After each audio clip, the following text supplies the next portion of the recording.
नमस्ते छोटे दोस्तों। आज मैं आपको एक बहुत ही प्यारी बत्तख के बच्चे की कहानी सुनाने जा रही हूँ। एक सुंदर जंगल में एक चमकते हुए नीले तालाब के पास एक खुशहाल बत्तख परिवार रहता था। माँ बत्तख अपने 5 छोटे बच्चों से बहुत बहुत प्यार करती थी। उनके नाम थे डेजी, डॉटी, डिली, डॉली और हमारा छोटा हीरो डैंडी। डैंडी सबसे छोटा बत्तख का बच्चा था, लेकिन वो सबसे ज्यादा जिज्ञासु भी था। जब उसके भाई बहन माँ बत्तख के पीछे ध्यान से चलते थे, डैंडी को घूमना फिरना बहुत पसंद था। ओह, ये क्या है? वो कहता। वाह, वो देखो। जंगल की हर चीज डैंडी को जादुई लगती थी।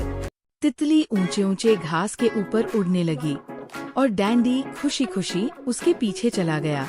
फड़फड़, फड़फड़, छपाक, छपाक। लेकिन जब डैंडी रुका, अरे नहीं, उसने बाईं ओर देखा, दाईं ओर देखा, चारों ओर देखा। माँ कहाँ थी? उसकी बहनें और भाई कहाँ थे?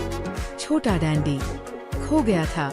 उसका नन्हा दिल धक धक धक कर रहा था। वो डर गया और अकेला महसूस कर रहा था।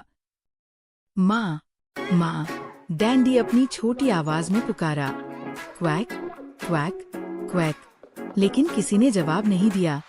बेचारा डैंडी रोने लगा। छोटे छोटे आंसू उसके नरम पीले पंखों से नीचे गिरने लगे। मुझे अपने परिवार के साथ रहना चाहिए था, उसने दुख से कहा। मुझे माँ की बात सुननी चाहिए थी। जब डैंडी ने सोचा कि वो हमेशा के लिए अकेला रह जाएगा, तभी उसने एक कोमल आवाज सुनी। हेलो छोटे, तुम क्यों रो रहे हो? ये रोजी खरगोश थी। वह पूरे जंगल की सबसे दयालु खरगोश थी। रोजी के पास मुलायम सफेद फर और सबसे प्यारी मुस्कान थी। मैं खो गया हूँ, डैंडी सुबकते हुए बोला। मुझे मेरी माँ नहीं मिल रही। रोजी पास आई और प्यार से बोली, चिंता मत करो छोटे बत्तख, अब तुम अकेले नहीं हो। हम तुम्हारे परिवार को ढूंढने में मदद करेंगे। दोस्त यही तो करते हैं। बेनी, बेनी, हमें तुम्हारी मदद चाहिए, रोजी ने पुकारा। बाहर आया बेनी ऊद बिलाव, अपने बांध के लिए लकड़ियां लेकर। क्या हुआ दोस्तों? बेनी ने अपनी मित्रवत आवाज में पूछा। रोजी ने समझाया, ये छोटा बत्तख का बच्चा खो गया है, क्या तुम हमारी मदद कर सकते हो? बेनी ने एक बड़ी गर्मजोशी भरी मुस्कान दी। बिल्कुल, मुझे इस जंगल का हर कोना पता है। मेरी पीठ पर बैठ जाओ छोटे डैंडी। चलो एक रोमांचक यात्रा पर चलते हैं। जब वे जंगल में चल रहे थे, तो उन्हें स्क्वीकी गिलहरी मिली। वह एक डाल से दूसरी डाल पर कूद रही थी, बादाम इकट्ठा कर रही थी। नमस्ते सबको, तुम लोग कहाँ जा रहे हो? स्क्वीकी ने उत्साह से पूछा। हम डैंडी को उसका परिवार ढूंढने में मदद कर रहे हैं, रोजी ने कहा। अरे वाह, कितना अच्छा, स्क्वीकी चहकी। मुझे दोस्तों की मदद करना बहुत पसंद है। मैं सबसे ऊंचे पेड़ पर चढ़कर चारों ओर देखती हूँ। और वो ऊपर, ऊपर, ऊपर चली गई, बिल्कुल सबसे ऊपर तक। चारों दोस्तों ने एक टीम की तरह मिलकर काम किया। स्क्वीकी ने पेड़ों की चोटियों से देखा, बेनी ने नदियों को पार किया, रोजी ने हर रास्ते को चेक करने के लिए आगे छलांग लगाई, और छोटा डैंडी, उसने कुछ बहुत खास सीखा। तुम सब मेरे लिए इतने दयालु हो, डैंडी ने कहा। भले ही तुम मुझसे अभी अभी मिले हो, फिर भी तुम मेरी मदद कर रहे हो। तुम मेरे दोस्त हो। बिल्कुल सही, रोजी ने कहा। असली दोस्त एक दूसरे की मदद करते हैं, चाहे कुछ भी हो। मैंने देख लिया, मैंने देख लिया, स्क्वीकी ने पेड़ की चोटी से पुकारा। बत्तख का परिवार बड़े तालाब के पास है।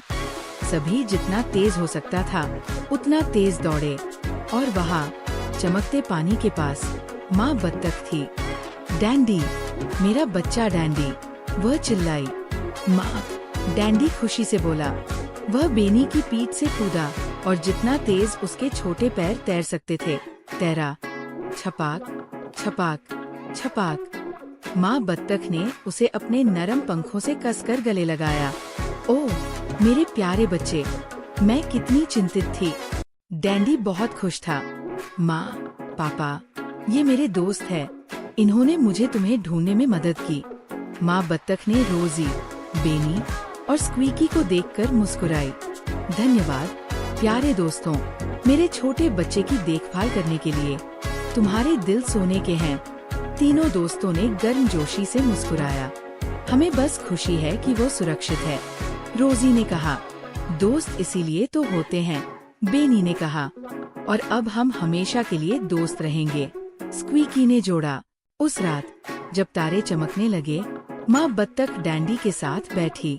क्या तुमने आज कुछ सीखा, मेरे छोटे बच्चे? उसने कोमलता से पूछा। डैंडी ने सिर हिलाया।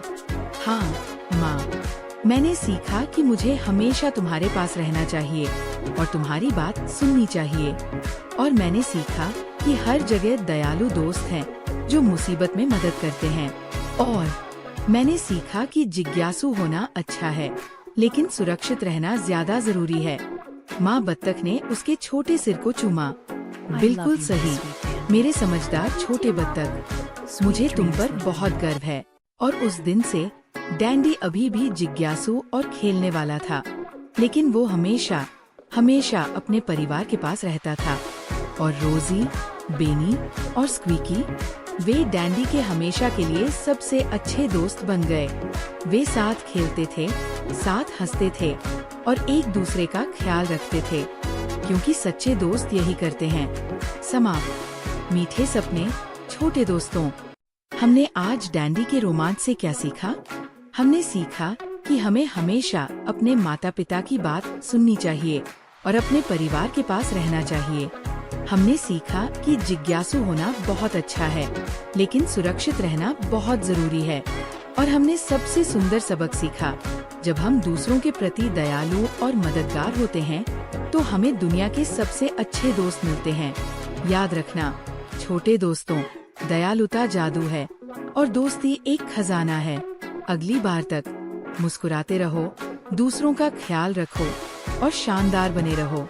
अलविदा।